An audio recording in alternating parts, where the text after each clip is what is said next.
The massive ship appeared without warning, hovering over New Mexico's barren landscape. Commander Kelvax of the Zenari Reclamation Fleet stood on the bridge, mandibles clicking in anticipation. Their ancestral records were clear. This planet had been seeded by Zenari explorers millennia ago, marked for future colonization. Now they had returned to claim what was rightfully theirs. Scans show primitive civilization, mostly concentrated in urban centers, reported Science Officer Drell. This region appears minimally populated. Perfect for our initial landing, Kelvax decided. Prepare the diplomatic team. We'll inform the indigenous species of their rightful place under Zenari protection.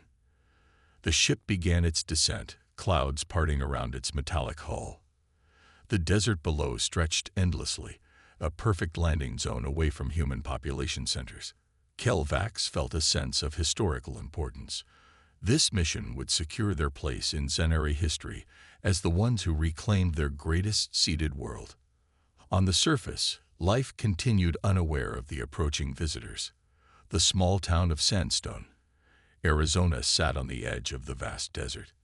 Most residents were going about their day when the shadows fell across the land. Deputy Sheriff Frank Wilson was driving his patrol car along the dusty road that bordered the desert when his radio began to crackle with static. At first, he thought it was just the usual interference from the nearby hills. Then he noticed how the birds had stopped singing. Looking up, he saw the enormous craft breaking through the cloud cover. Frank stopped his car and stepped out, mouth open in shock. The ship was unlike anything he had ever seen. Sleek yet massive, with strange patterns etched across its surface that seemed to shift and change as it moved. He grabbed his radio. "Martha, you're not gonna believe this, but I think we've got visitors. And I don't mean tourists." "Say again, Frank," came the confused reply from the station. "I'm saying there's a spacecraft about the size of a football stadium heading toward the desert. You might want to call someone about this." At the edge of town, Olivia Grant was just finishing her morning coffee on the porch of her small house. As an astronomer at the local observatory, she had spent years searching the stars for signs of extraterrestrial life. Now, ironically, it seemed that life had found them. The phone lines in Sandstone lit up as more people spotted the ship. Some grabbed their belongings and fled in their cars. Others stood transfixed, recording the sight on their phones. A few enthusiasts even headed toward the desert, hoping for a closer look. Within an hour, military vehicles began rolling through town. Men and women in uniform established checkpoints and began evacuating civilians from the area closest to the predicted landing site. Inside the alien vessel, Commander Kelvax watched the human response with interest. Their primitive vehicles and basic technology confirmed what the scouts had reported. These creatures were nowhere near Zenari advancement levels. "They are mobilizing some kind of defense," noted Tactical Officer Vren. "As expected," replied Kelvax.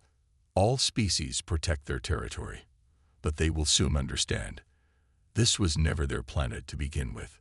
The ship slowed as it approached the landing coordinates. Below, dust swirled in great clouds as the massive engines disturbed the desert floor. Kelvax gave the final order. "Prepare for surface operations. Today we reclaim what is ours by ancestral right." The first contact between humanity and the Zenari was about to begin, and neither side understood how wrong their assumptions were about who really owned Earth. Dr. Olivia Grant had been tracking unusual atmospheric disturbances for weeks from her observatory outside Sandstone. When the military vehicles began rolling through town, she knew her data had been correct.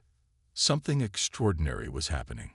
She grabbed her research tablet and emergency kit before authorities reached her home.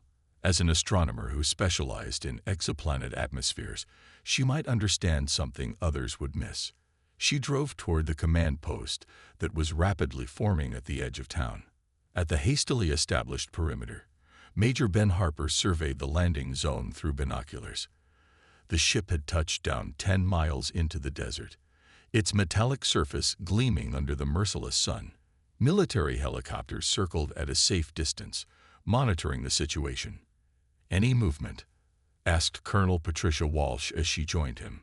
Her uniform was crisp despite the desert heat, her expression revealing nothing of the anxiety everyone felt.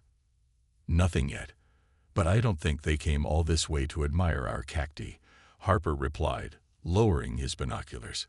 "Thermal imaging shows activity inside the vessel. They're in there, just not coming out." Walsh nodded.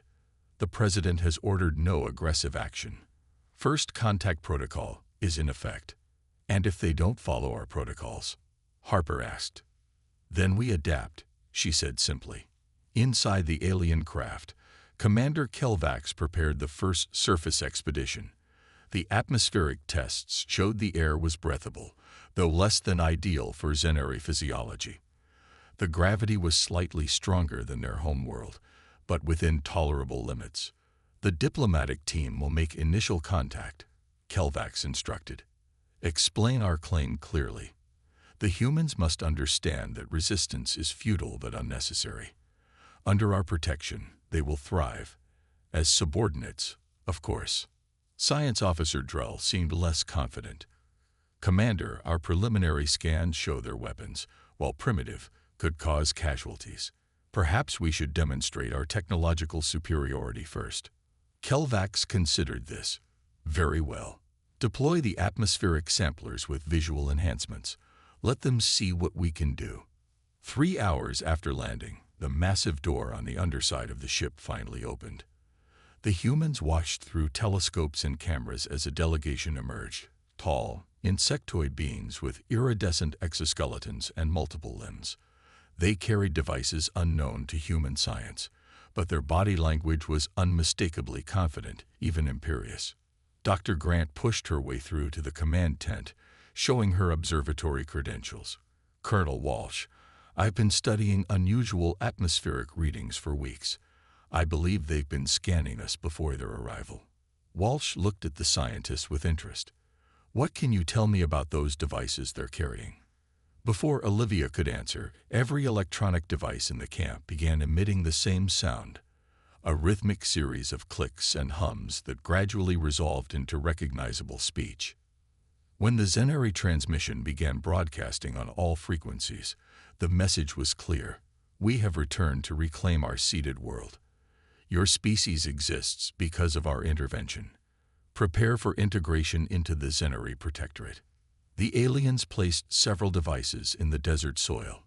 Immediately, the air around them began to shimmer and change color. "They're altering our atmosphere," Olivia said, checking readings on her tablet. "Small area now, but the effect is spreading." Frank Wilson, who had joined the observation team, removed his hat and wiped sweat from his brow. "Return. What do they mean they've returned?" Colonel Walsh's phone rang. After a brief conversation, she addressed her team. "The President is convening an emergency meeting. These visitors are claiming they own Earth, and apparently, they've come to collect." The White House Situation Room hummed with tense energy. President Elaine Howard studied the translated Zenari demands with growing concern. Military officers, scientists, and cabinet members sat around the table, faces grave as they discussed the unprecedented crisis. "They're claiming evolutionary ownership of Earth," said Dr. Alan Peters, the government's lead xenobiologist. He pointed to the projected images of Zenari biological samples. "According to their records, they seeded primitive genetic material here billions of years ago. So they're saying they own us because some ancient space bugs dropped test tubes in our oceans." General Keith Martins didn't bother hiding his skepticism. His uniform bore the insignia of decades of military service, but nothing had prepared him for aliens claiming Earth as property. The President's science advisor, Dr. Linda Rodriguez, cleared her throat. "Actually, their claim is testable. If they truly engineered life on Earth, there should be molecular signatures, genetic markers we could identify." "How long would that take?" asked the President. "With their cooperation, days. Without it, weeks or months," Rodriguez replied. "But we need samples directly from them." President Howard nodded. "Make the request through the communication channel. Tell them we're considering their claim but require scientific verification." Meanwhile, at the landing site, Commander Kelvax grew impatient with human hesitation. The scout teams reported resistance to Zenari authority, an unexpected complication. These creatures should be honoring their creators, not questioning them. The humans have requested biological samples, reported Communication Officer Zula. They claim to need verification of our creator status. Kelvax's mandibles clicked in irritation. Verification. Our ancestral records are clear. We do not need to prove ourselves to a seeded species. War Chief Mox, responsible for security, stepped forward. Commander, perhaps we should consider a more direct approach.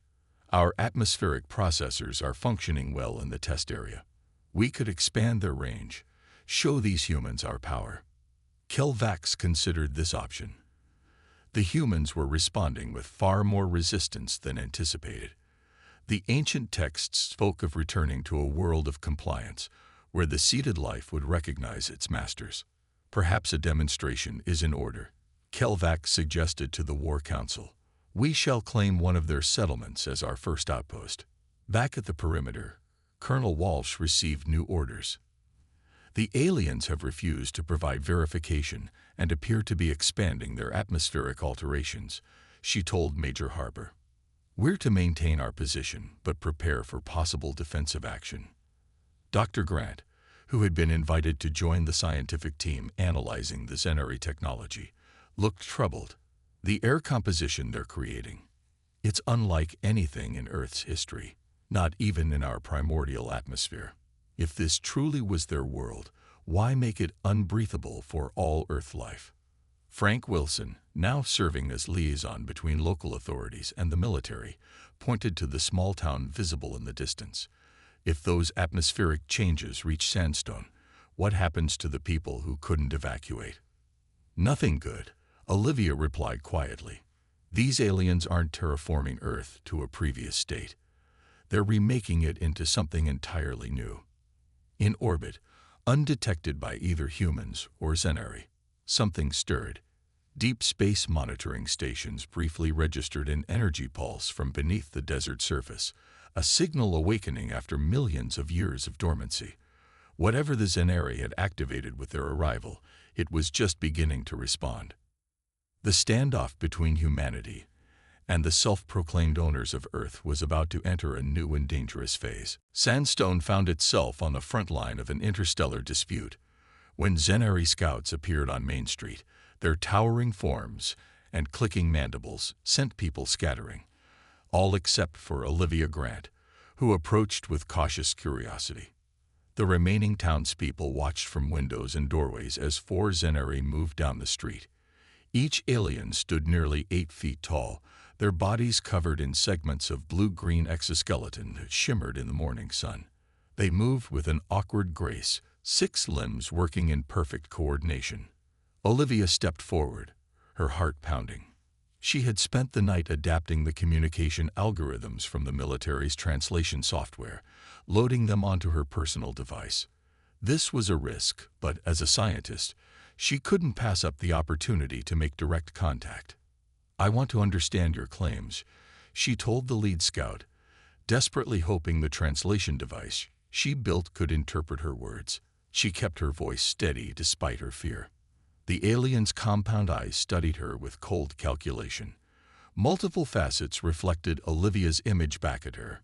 After a moment, a series of clicks and whistles emerged from its mouthparts. Her device translated. Understanding is unnecessary. Compliance is required. The lead scout extended a limb, revealing a metallic device. The other scouts spread out, placing similar objects at regular intervals along the street. 50 miles away, at Holloman Air Force Base, Major Harper was briefing his pilots. The hangar buzzed with activity as technicians prepared fighter jets for possible deployment. We don't fire unless fired upon, but if these visitors make aggressive moves towards civilian populations, we respond, Harper explained, pointing to a map showing Sandstone's location. Your job is reconnaissance only. We need eyes in the sky monitoring their movements. A young pilot raised her hand. Sir, what exactly are we dealing with? How advanced is their technology? Advanced enough to cross interstellar space, Harper replied grimly. Which means we proceed with extreme caution. The Zenari, however, had technologies beyond human comprehension. When their scouts deployed atmosphere processors in the sandstone town square, devices meant to begin terraforming the air to Zenari preferences, the local effect was immediate. Citizens began gasping, collapsing in the suddenly thin, alien-optimized atmosphere. Olivia felt her lungs burning. The air around her seemed to shimmer and thin out. Nearby, an elderly man fell to his knees, struggling to breathe. Other townspeople began staggering, disoriented as oxygen levels plummeted. Deputy Wilson had been watching from the sheriff's office. Seeing residents struggling to breathe, he made a split-second decision. He grabbed his service weapon and ran into the street. Raising his pistol, he fired a warning shot into the air. "Stop what you're doing," he shouted at the aliens, gesturing at the suffering people.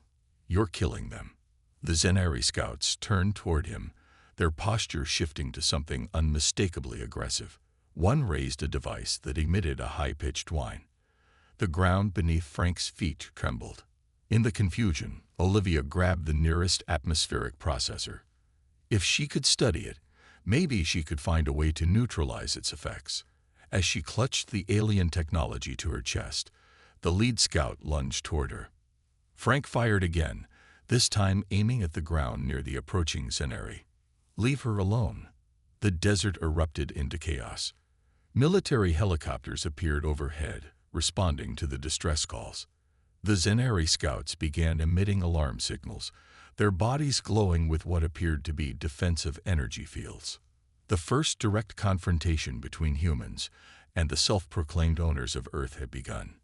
Neither side was prepared for what would happen next. While military tensions escalated around Sandstone, Dr. Rodriguez led a team of scientists working around the clock. DNA analysis of the Zenari biological samples revealed startling information. The samples had been obtained from residue left on the atmospheric processors Olivia had recovered before military evacuation. In a secure laboratory beneath the Pentagon, Rodriguez peered through an advanced microscope. The alien cells displayed structures unlike anything in Earth's biological record, but certain patterns seemed strangely familiar. "Run the comparison again," she instructed her team. "Focus on fundamental genetic building blocks, not surface similarities." After 18 hours of continuous work, the results became clear. Rodriguez requested an immediate meeting with the president. "Madam President," she reported, standing before the assembled National Security Council, "their claim doesn't hold up. The Zenari genetic structure shows no compatibility with Earth's evolutionary tree. If they seeded life here, they didn't seed their own kind." President Howard leaned forward. "Explain in simple terms. If they created life on Earth, we should share basic genetic markers with them. We don't. In fact, their biology suggests evolution in an environment entirely different from Earth's early conditions." Rodriguez displayed comparison charts on the screen. "They believe they created us, but the evidence contradicts this completely." On the U.S. Gerald Ford in the Pacific, Admiral Sharon Cooper received new orders. Position for possible defense operations while maintaining a non-threatening posture. The massive aircraft carrier changed course, heading toward the western coastline. "The scientists think these aliens are bluffing," she told her executive officer, Commander Greg Nelson, as they studied updated briefing materials. Or worse, they actually believe their own mythology. "Religious zealots with space travel capabilities," Nelson muttered. "Not a great combination." "Our orders are to prepare contingencies but avoid escalation," Cooper replied firmly. "We're the backup plan if diplomacy fails." At the edge of Sandstone, Frank Wilson had established an evacuation point for civilians affected by the alien atmosphere processors.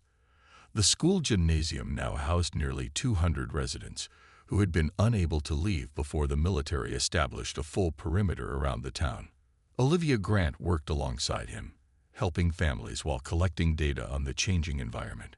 The atmospheric processors had created a 10-block zone where humans could only breathe comfortably with supplemental oxygen. Look at this, she showed him readings on her tablet. The air composition they're creating. It's not even what they breathe on their ship. It's like they're following some ancient formula without understanding it. So what are they really doing here? Frank asked, distributing water bottles to evacuees. I think they're making a terrible mistake, Olivia replied. She pointed to soil samples she had collected. And there's something else. The desert itself. It's reacting to their technology in unexpected ways. The samples showed microscopic structures activating in the soil, like dormant seeds responding to water after decades of drought. Whatever was happening went beyond Cenary intervention.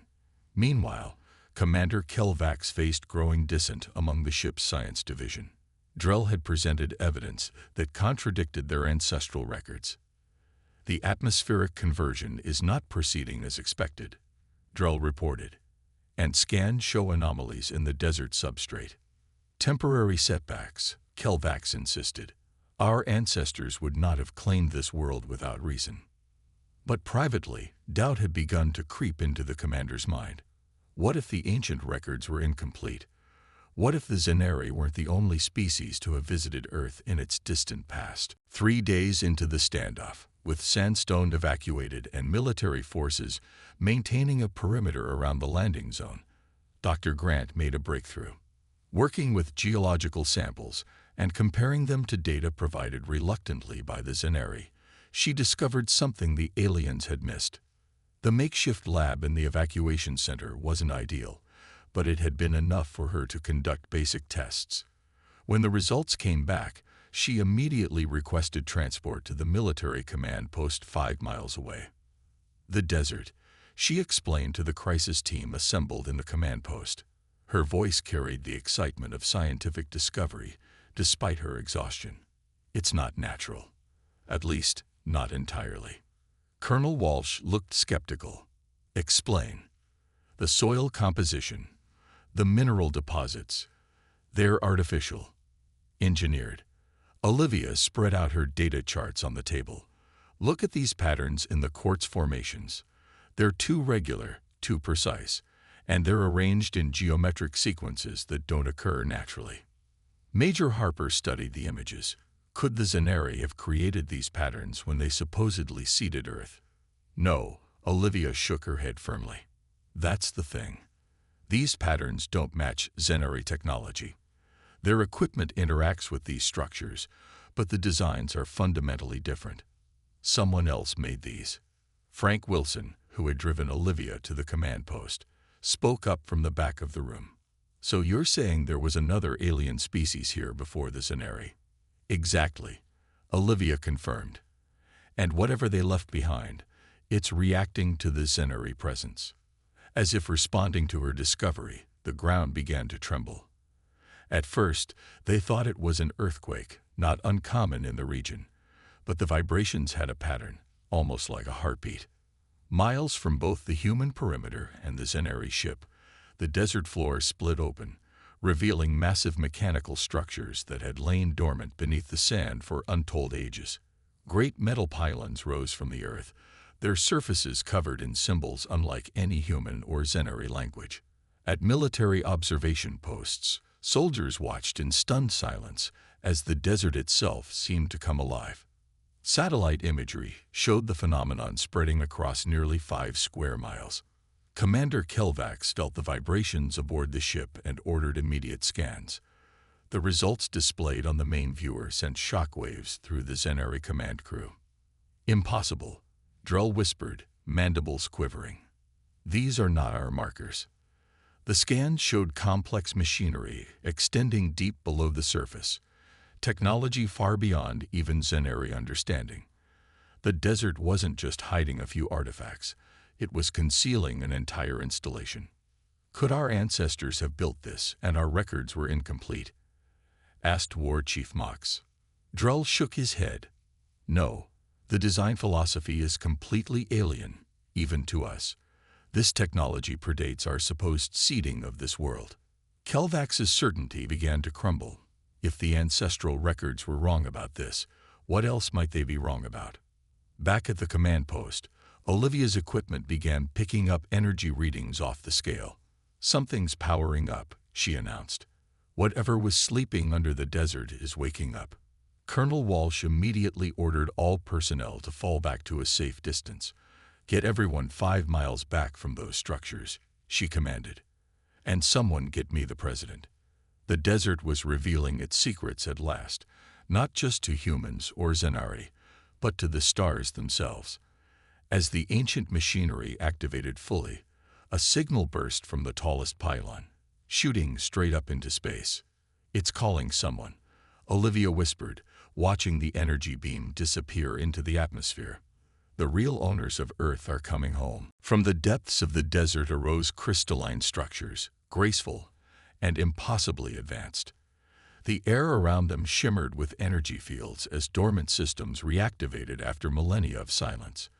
Sand fell away from translucent towers that caught the sunlight and broke it into colors no human had ever seen before.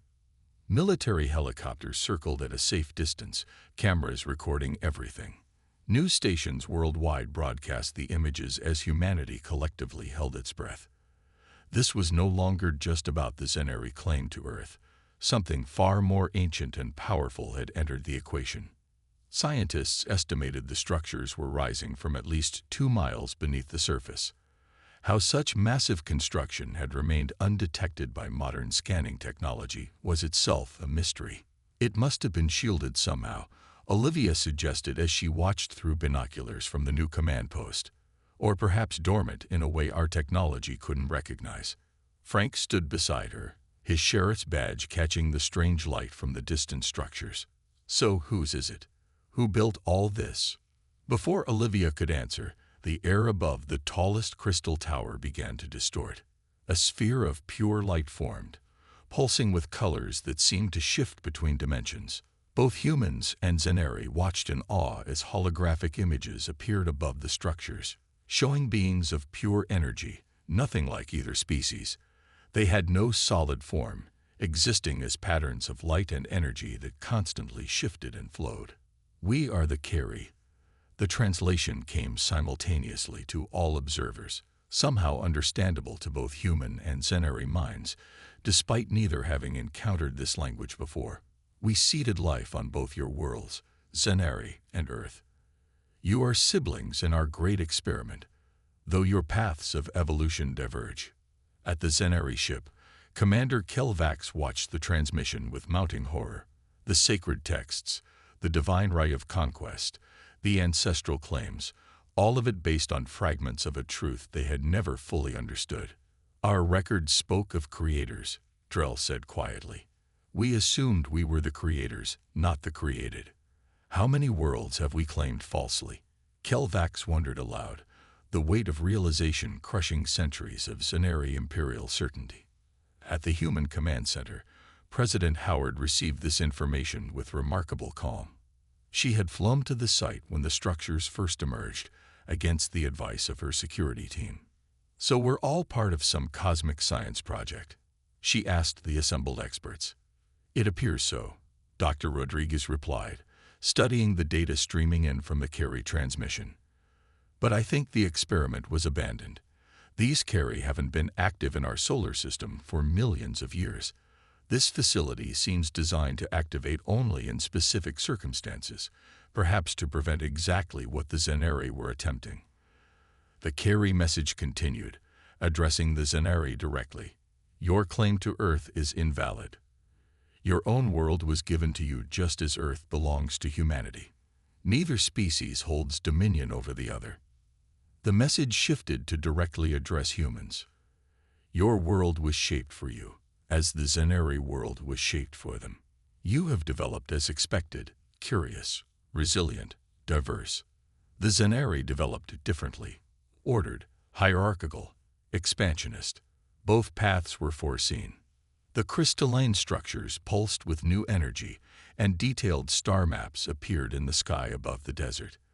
They showed hundreds of worlds, each marked with different symbols. The experiment continues across many worlds, the Keri explained. Each unique, each valuable. Violence between seeded species is contrary to our design. The implications were enormous.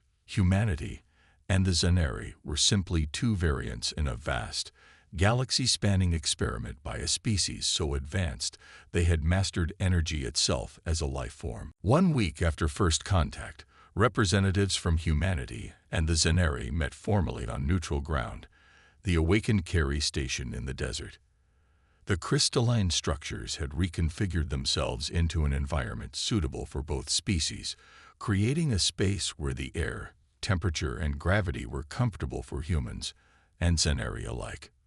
President Howard walked steadily across the translucent floor, her small delegation following behind. From the opposite entrance came Commander Kelvax with several Zenari officials. The insectoid aliens moved with a new humility, their once imperious posture now more measured.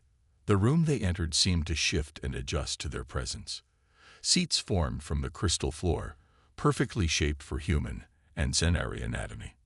In the center, a holographic display showed both Earth and the distant Zenari homeworld rotating side by side.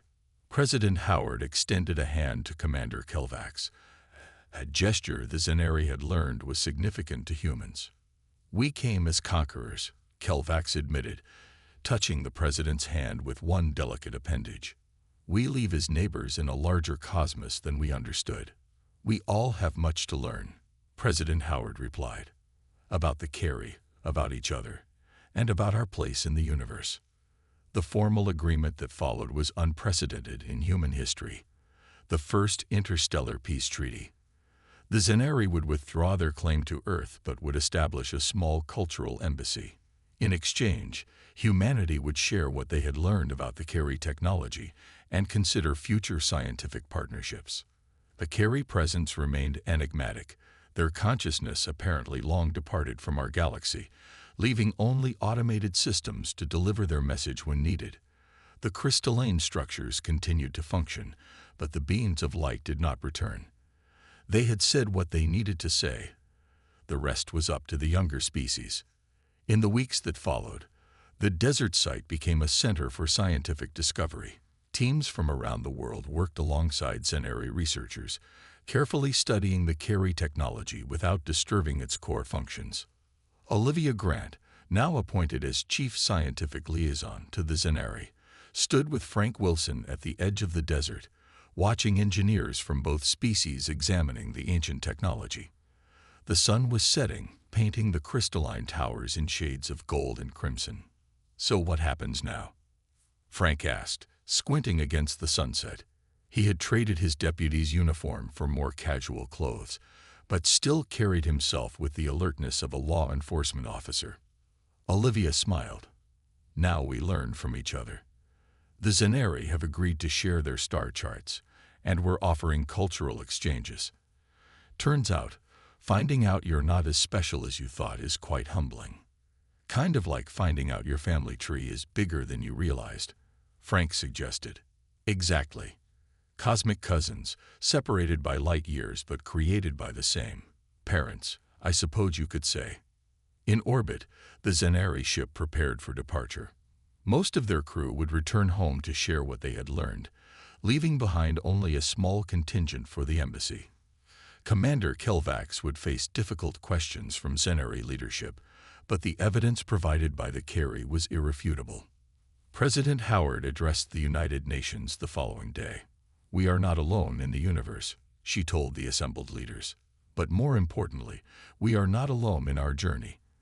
The Zenari mistakenly thought they were our creators. In truth, we are all children of the same cosmic nursery." In the desert that had concealed secrets for millions of years, two species that had developed independently across vast distances began the delicate process of building something neither had anticipated. Peace based on a shared cosmic heritage, under stars that suddenly seemed much less empty. The Carey experiment continued, watched over by systems designed to last for eons. And if their creators ever returned, they would find something unexpected. Two of their experimental species, not fighting for dominance, but working together to understand the legacy they had been given.